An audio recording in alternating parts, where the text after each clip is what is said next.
नंद गांव में एक महाराज जी रहते थे। वो महाराज जी का नियम था कि वो रोज जो मधुकरी लेकर के आते थे ब्रजवासियों के यहां से, उसमें से थोड़ा सा अंश निकाल करके और बाहर पधरा देते थे। तो जो जहां उनकी कुटिया थी वहां आसपास कुछ कुकर आदि कुत्ते आदि घूमते थे, वो लोग पा लेते थे। कुछ वर्षों तक उन महाराज जी का यही क्रम चलता रहा। मधुकरी लाते, थोड़ा अंश बाहर छोड़ देते। एक विशेष कुकर था, वही पाता था उसको। कुछ दिन के लिए महाराज जी कहीं चले गए। कुछ दिन बाद जब लौट करके आए तो रात्रि में रोने की आवाज आने लगी। तो वो महाराज जी बोले, भाई कौन रो रहा है? कुटिया के बाहर तो कोई दिख नहीं रहा, रो कौन रहा है? तभी एक आवाज आई और उसने कहा कि महाराज मैं एक प्रेत आत्मा हूं और मैं प्रेत बन गया हूं।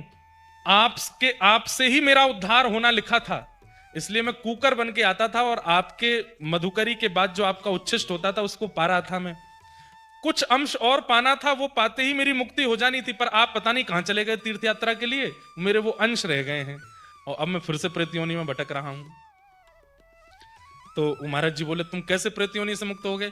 महात्मा जी से प्रेत कह रहा है कि आप थोड़ा सा अपने भजन का बल मुझ पर अगर छिड़क दोगे तो मैं प्रेत योनि से मुक्त हो जाऊंगा। तो महात्मा जी बोले, छिड़क दूंगा लेकिन एक शर्त है। बोले क्या? तुम प्रेत हो ना? बोले हाँ। हमने सुना है प्रेतों को पता होता है कि भगवान कहाँ है, ये बताओ भगवान कहाँ है? बोले भगवान ये क्या पूछ रहे हैं? बोले वही पूछ रहा हूं, हमको भी हाँ इतने वर्ष हो गए भजन करते करते, पता नहीं कितना समय लगेगा ठाकुर जी के दर्शन में। ये नंदगांव के नंद नंदन कहाँ हैं तुमको पता है? क्योंकि प्रेत भाई चोर जो होते हैं उनको पता होती है कि पुलिस का राउंड कहाँ चल रहा है, वहां नहीं जाना है। तो भाई तुमको पता है कि ठाकुर जी कहाँ डोलते हैं, इसलिए तुम हमको बता दो, हम तुरंत अपना कमंडल का जल लेकर के आप पे छिड़क देंगे। बोले भगवान ये कैसा प्रश्न कर लिया? बोले नहीं नहीं बताओ।